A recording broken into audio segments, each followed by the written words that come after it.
Aujourd'hui, on va parler du cheat meal. Est-ce que c'est obligatoire? Est-ce que c'est nécessaire? Est-ce que c'est interdit? Salut tout le monde! Ici Soninho! J'espère que tu vas bien, j'espère que tu as la forme. Et aujourd'hui, on va parler du cheat meal. J'espère que tu es prêt, j'espère que tu es prête. Vamos! Need to pull up my pants, put my shirt down. I made what they making 3 months for a first now. I can take the back end from the shoe, put some bread on your head, get you motherfucking murk now. Got them worse, man, who like to blow up my phone, leave me alone, get you dead, I'm at work now. Got the streets out of young and that's Stoner, the one got your baby daddy popping first now.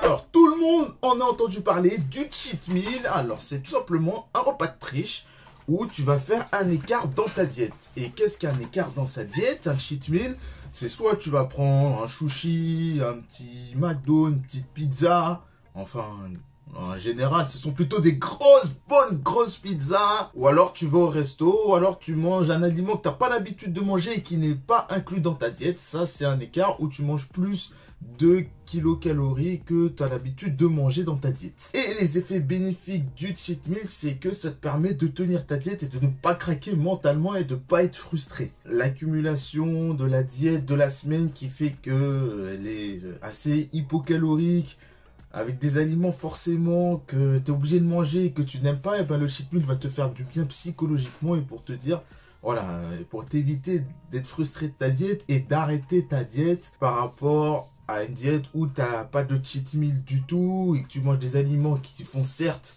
bon pour la santé mais que tu n'aimes pas au goût. Après, c'est un effet bénéfique sur le mental. Et il y en a d'autres qui se disent, non, moi, ça sert à rien de faire des cheat meals, le mieux c'est de faire une diète avec les aliments que tu aimes, tu les inclus dans ta diète, et puis terminé, tu fais un léger déficit calorique, et puis c'est terminé, il n'y a pas de cheat meal. Ça, c'est une autre méthode et qui apparaît comme la meilleure des méthodes pour perdre du poids. Mais est-ce que pour autant, le cheat meal, est-ce que c'est recommandé? Est-ce que c'est obligatoire? Est-ce que c'est à interdire? Est-ce que c'est nécessaire? Alors moi, je vais vous dire mon avis sur le sujet. Le cheat meal n'est pas obligatoire. Mais il fait du bien. Voilà. Il fait du bien.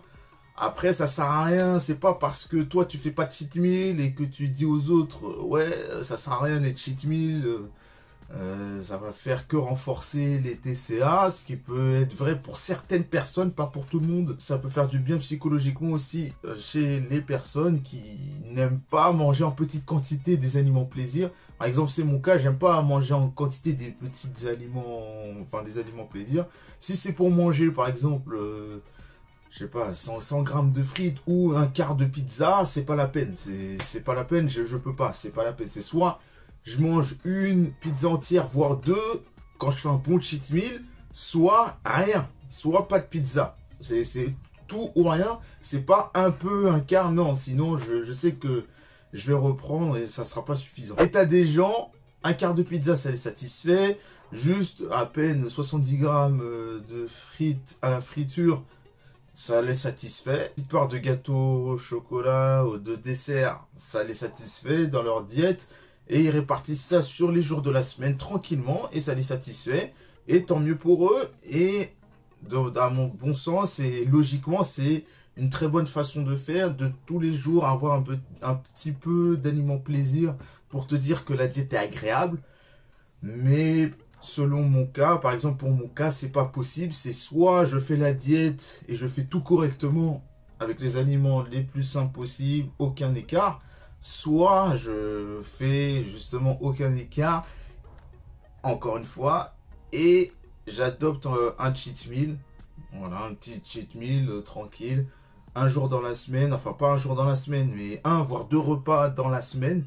Mais répartis sur le week-end par exemple. Pas trop espacé, hein, pas mercredi, samedi. Parce que sinon, l'effet sur la diète, l'effet pour la perte de poids va être moins productive et moins bénéfique. Sinon, si vous voulez avancer correctement dans votre diète, un léger déficit calorique avec des aliments sains, mais aussi des aliments qui vous font plaisir, qui sont pas très sains, mais qui peuvent quand même rentrer dans la diète. Vous pouvez le faire aussi et c'est toujours mieux et ça n'aura pas trop d'impact, surtout au début et surtout si vous faites du sport. Après, la question c'est que si vous faites des cheat meals régulièrement aussi, c'est une question qui se pose, c'est est-ce que votre diète elle est adaptée à vous?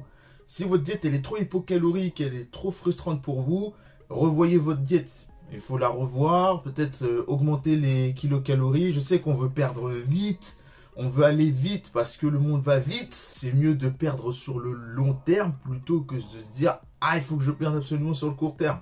C'est toujours mieux. Après, si vous voulez perdre sur le court terme, il faut assumer. Il faut assumer. Si vous voulez faire une diète assez hypocalorique, assez agressive, il faut assumer. Faites pas une diète trop hypocalorique non plus, parce que sinon, votre métabolisme va se bloquer assez rapidement. Et du coup, pour la perte de poids, ce sera encore plus difficile. Plus vous avancez avec le temps, et plus ce sera difficile si votre diète est trop hypocalorique. Par contre, si vous avez une diète assez hypocalorique, assez agressive, vous pouvez la faire, mais attention à faire quelques relances, c'est-à-dire remanger plus de glucides, c'est-à-dire, voilà, par exemple, si vous faites une diète low carb, remangez plus de glucides pendant 3 jours à 1 semaine, et après, vous reprenez votre diète normalement, et comme ça vous permettra d'éviter aussi de faire des cheat meals aussi. Commencez à surveiller votre poids, à surveiller aussi le miroir, votre tour de taille, et à ce moment-là, si vous commencez à ne plus perdre de poids, ou si vous voyez que la perte de poids elle est en train de ralentir vraiment beaucoup, énormément ralentir, là ce que vous faites, c'est que vous dites bon, je mange à moitié, je remange un peu plus et après je reprends la diète comme avant, comme si de rien n'était. Et comme ça, vous allez pouvoir réussir une belle perte de poids sans cheat meal. Lâche le pouce bleu et abonne-toi à la chaîne YouTube. Abonne-toi aussi à mon Insta, Sonny_7 et à mon TikTok, Sonny 7.0. Je te dis à la prochaine pour une nouvelle vidéo. C'était Sonny pour une nouvelle vidéo. Merci et ciao, bye bye. When I'm in the city, it's litty, design business is no kitty. It was all a dream, like bigger reality hit me. I'm living this life, it's not pretty. Feeling like 50, many men hate on me. I got Mercedes on me, I'm not tripping. I got a stadium screaming my name, and after the game, we making sure that we